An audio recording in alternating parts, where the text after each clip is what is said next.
Yung sili namin may bunga na. Kahit ganyan-ganyan yan, may bunga ang sili namin. Ayan na. Diba?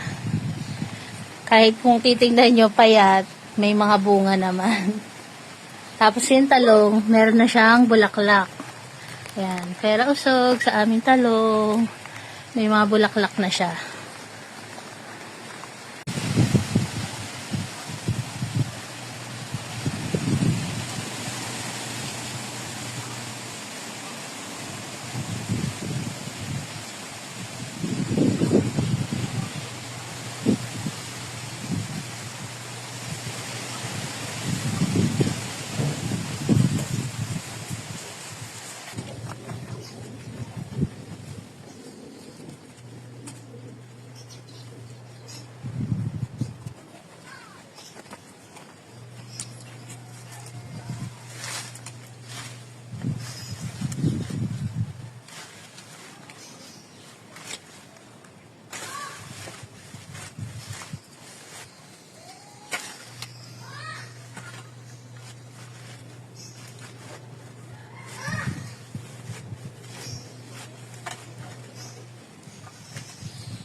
Nilalagay natin yung mga binunot nating damo dun sa kabila, sa dulo. Dito natin nilalagay sa tataniman natin ng halaman.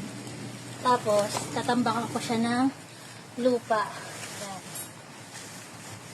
Kasi mabubulok naman po ito dito eh. Ito na yung gagamitin natin pampataba nila.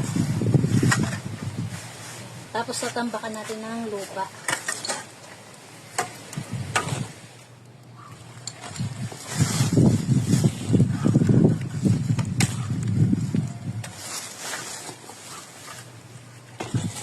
Puro ano lang po yan ang mga daon-dahon. Tapos lupa naman ang itatambak natin. Lakas ng hangin. Tsaga-tsaga kahit nakakapagod.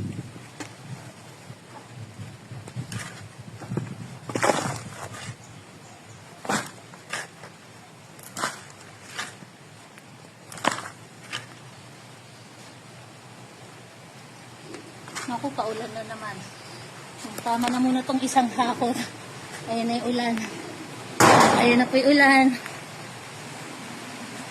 Tabi muna tayo. Ayan na yung ulan. Umuulan na naman. Mamaya na po natin yan itatambak. Umuulan na. Ayan na aming mga baby. Naulan na dyan na ako. Dyan na. Sige na.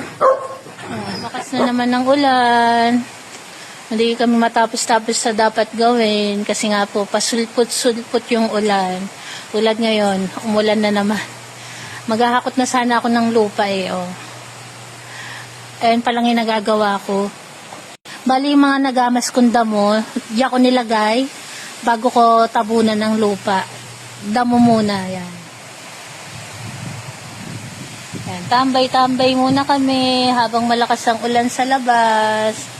Ayan.